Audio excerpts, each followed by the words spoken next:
WCBI News at 6 starts now. Thank you for joining us tonight at 6. One person is under arrest in an Alabama town is in shock after an officer-involved shooting. Investigators are working at least 3 scenes in Aliceville, but there are very few details. Our Joey Barnes has more. Scott, still a very active scene in Aliceville. Now, we're told there are actually 3 of them scattered throughout the city. One by a restaurant, one a block away from where I'm standing by the Napa Auto Parts store, and then another one right here on Highway 14 and at Main Street. The State Bureau of Investigation is here. They are handling this officer-involved shooting case. Law enforcement locally have not gone on camera to confirm very much information. Our sources tell WCBI there is 1 person dead, but that person is not related to the officer-involved shooting. Now, it's kind of a complicated matter, and it's going to take investigators a while to sort through things. That's what we're being told, and we'll continue to follow the story and bring you the very latest coming up on WCBI News. According to investigators, the suspect was driving a stolen car. As you can imagine, today's shooting has many in Aliceville in disbelief. Our Quentin Smith, he's been speaking with residents and community members all throughout the day. He joins us live in Aliceville. Quentin, what are people saying? Well, Scott, this entire incident has the city rattled and shocked. As you know, Aliceville is a small town, so it doesn't take long for word to travel. All throughout the day, residents have been coming on scene, trying to figure out exactly what happened and figure out how could something like this happen in their hometown. I spoke with a worker at Spiller Furniture Mattress, which is right next to the scene where things came to an abrupt end. She says it was regular business as usual. Then, all of a sudden, she heard sirens, and when she walked outside, she saw where everything came to an end. Now, residents say this is a quiet community, and they would never expect anything like this to happen. Now, coming up tonight on WCBI News at 9 and 10, we're going to hear more from residents about this incident, so make sure you stay tuned in for that story. And for now, reporting live in Aliceville, Alabama, Quentin Smith, WCBI News. All right, Quentin, thank you very much. Another news tonight, an overnight fire leaves a Lee County man dead. The blaze happened at 319 County Road 325 in the Palmetto community. Lee County Coroner Carolyn Green says 46-year-old Cedric White is the victim. The State Fire Marshal's office is investigating what sparked that fire. The U.S. Fifth Circuit Court of Appeals upholds a $2,000 judgment against Chickasaw County. Back in 2015, county supervisors eliminated Layman Griggs' position as solid waste enforcement officer. Griggs claims county officials did not want him to run for sheriff as an independent. Griggs sued and was awarded more than $80,000 by a jury. U.S. District Judge Sharon Aycock added $120,000 in back pay to that figure. Griggs' attorney says this case sends a clear message to local governments. You can't, a government agency, a county board, or a public official can't interfere with the right of a person to run for office. That's a fundamental right of Americans to run for office. And so you can't, a public official or county or city government can't interfere with the right of any individual to seek public office. And of course, seeking public office and finding people to hold public office is basic to our system of government. Griggs was retired from the Mississippi Highway Patrol when he ran for Chickasaw County Sheriff. Well, we finally made it to the weekend. Let's toss things over to Chief Meteorologist Keith Gibson to get a first look at our Friday night forecast. Hey there, Keith. On this Friday evening, Scott, we do have some showers and storms. We're watching some rain here northeast of downtown Louisville. That's our exclusive sky cam there in Louisville, Mississippi. Some good downpours, thunder and lightning here northeast of town. Much like the last couple of days, it seems like Winston County, parts of Oktibbeha County really getting soaked right now. Nothing severe, but there could be some wind gusts here over 30, 40 miles per hour and some heavy downpours. Also northern Lowndes County and back to the northwest of Tupelo too. So several clusters of showers and storms right now. We may still see a little bit more development over the next 2 to 3 hours. By about 9 o'clock, a lot of this should be winding on down. So that's the current situation. Much cooler if you are getting the storm, 77 in Starkville, but 91 currently in Tupelo. So we'll average things out into the 80s for the near term, 70s for lows tonight. Your weekend forecast is coming up in just a few minutes. If you love to shop, listen up. More shops could be coming to Starkville. We first told you last night about a special meeting about a possible economic development project for Starkville and Oktibbeha County. The Golden Triangle Development Link says there are two parts to this project. One is to relocate Garin Inc. from its facility on Highway 12 to the new industrial park. The second part is a retail development project. However, Starkville Board of Aldermen, Oktibbeha County Board of Supervisors, and the Economic Development Authority have to approve it. It was tabled last night, but is expected to be discussed at a later date. It's mid-July, and the weather's not the only thing that's heating up. So are political ads, and there is a difference in some of the ones you'll see in Mississippi. Our Cash Matlock joins us live in the studio with more. Cash. That's right, Scott. Political science experts say campaign ads here are a little different from other states because candidates are not afraid to show their political alignment with President Trump. So the question is, do voters cast their vote based on a candidate's policies or based on a candidate's affiliation with other political figures? I'm going to stand with President Trump. He was one of the first Mississippi officials to endorse Trump. I want to help President Donald J. Trump. It appears that Mississippi GOP political candidates are aligning themselves with President Trump more than ever before. Political science professor Dr. Brian Anderson says this is no surprise. It makes sense that if there's a Republican president in D.C., that especially gubernatorial candidates in Mississippi who are conservative will seek to in some way align themselves at least with Trump's policies. Anderson says this is something that is unique to southern conservative states. If a Republican in New York were to make mention of Trump in ways we might see in Mississippi in a campaign ad, that's a definite risk because conservatives there, not as great in number, not as secure in feeling like the state is a reflection of their values. So do voters care about what a candidate will do, or do they care about who a candidate knows? Longtime conservative Jack Forbes says it could be dangerous for a candidate to rely solely on political affiliation to support their campaign. You have to be real careful about that because they're defining who you are as opposed to you defining yourself. I believe the conservatives need to be concerned that at some point there could be something Trump says or does that makes people stand back and go, okay, is he someone we can really trust? Forbes says he and the people he associates with are more concerned with policy than affiliation. I want to know what they're going to do about the highways in Mississippi. I'm going to want to know what they're going to do about taxes in Mississippi. I want to know what we're going to do about education in Mississippi. Experts are predicting conservative candidates to align themselves even closer with President Trump in the near future. And I bet at some point in the general election race, whoever has the Republican nomination will invite the president to come down. And so I think there will be a more deliberate connection with Trump as they move on to directly challenge the Democrat. Mississippi's primaries are August 6th. The general election is set for November 5th. Reliving the day the first steps were taken on the moon. That's what some North Mississippians are doing. We'll show you what they're doing or how they're commemorating the historic day 50 years later. Welcome back, everyone. As America remembers the 50th anniversary of the Apollo 11 moon landing, Arlie Martin catches up with some local residents about their memories of the historic moment. Lewis Wasson is part of the drone program for agriculture at the MSU Extension Service. Earlier this week, he was helping lead a day camp, showing young people the many ways drones are used in agriculture.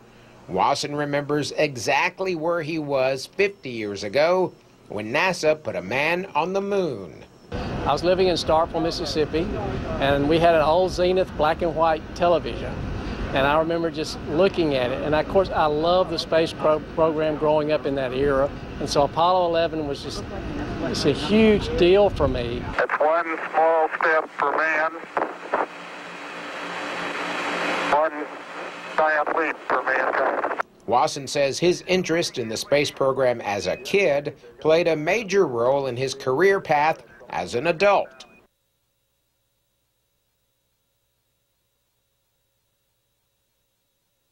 A jet and a spacecraft, and I drew that when I was 4 years old. She said you set the course of your life at 4 years old.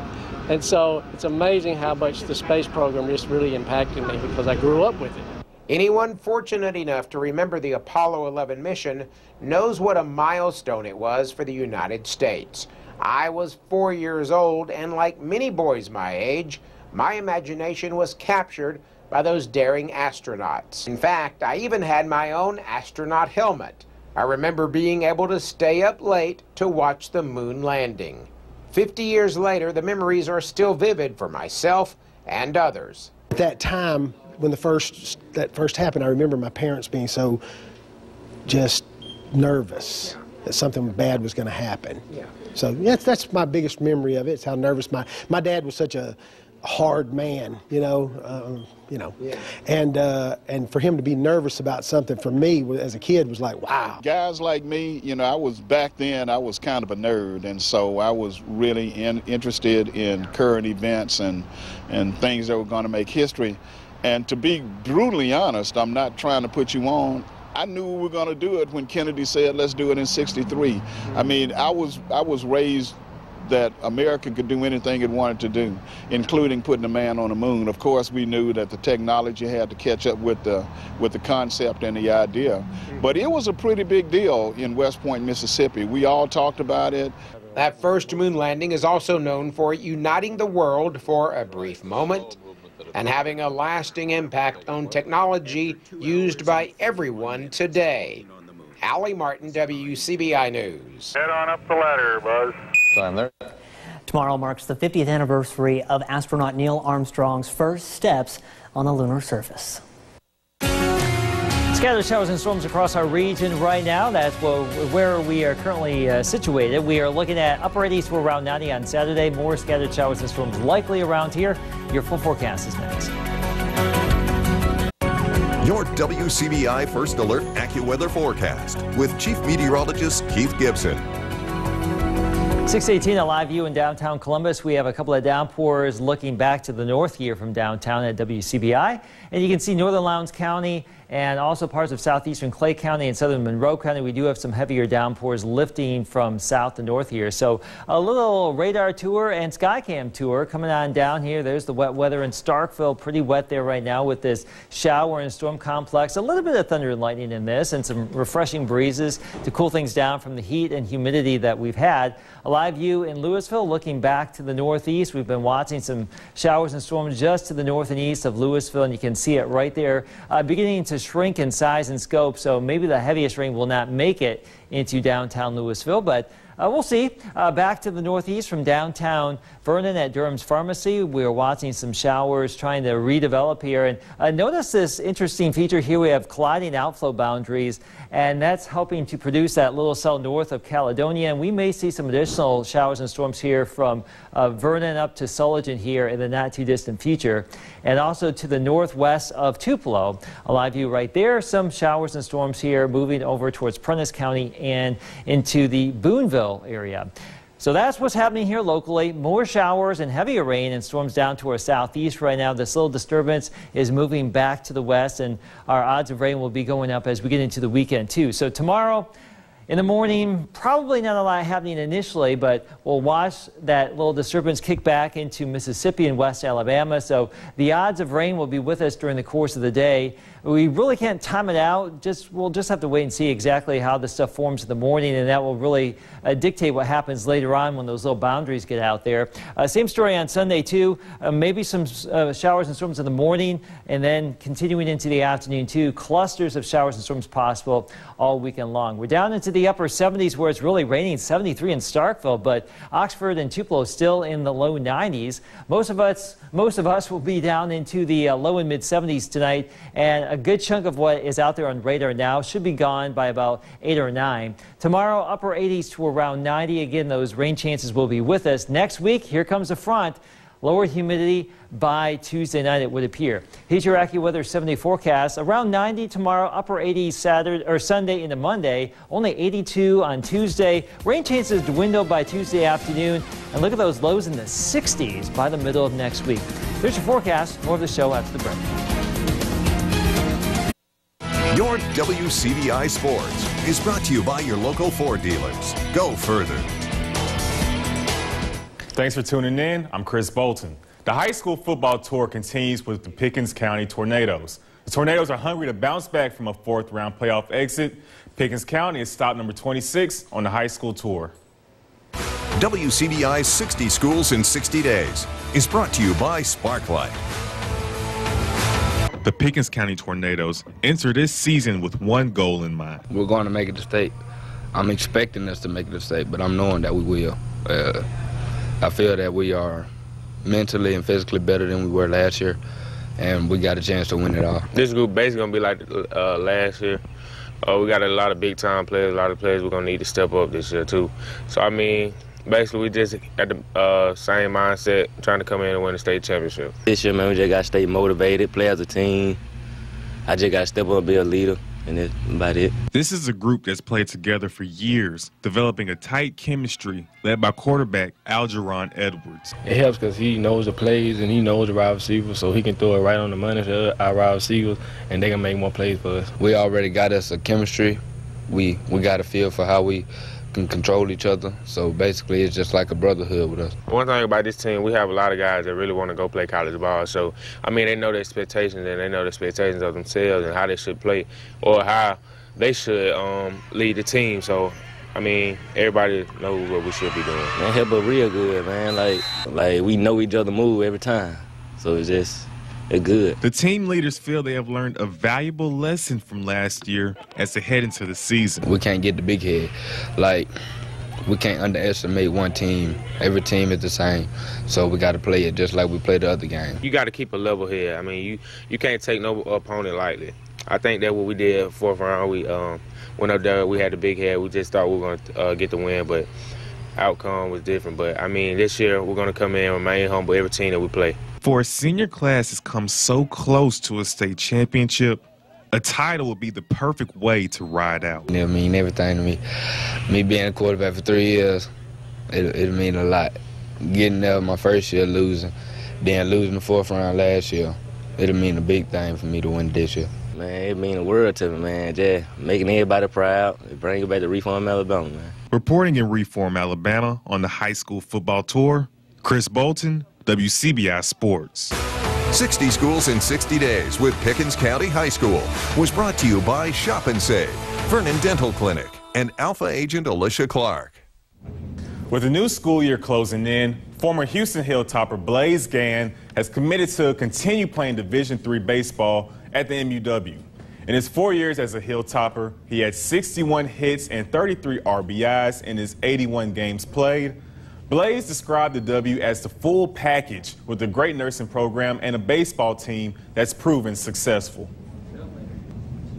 They've proven the last 2 years, and they've only been a program for 2 years, and I mean they've made it to the World Series both years, and I mean if I'm going to play baseball I want to compete, and the W is a really good school. They have a really good nursing program, so I felt like I fit in. Everybody, the staff, the students there, they're all really nice and supportive. That's all we have for sports. We'll have a last temperature forecast coming up after the break.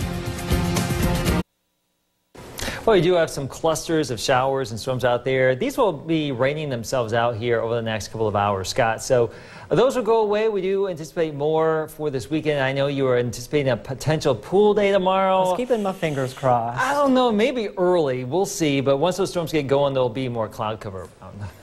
I want to try to still cook out. Maybe. We'll see. We'll see how it goes. Just play it by ear. So that's what we'll have to do. All right. Thanks, Steve. Thanks for watching, everyone. We'll see you back here tonight at 10.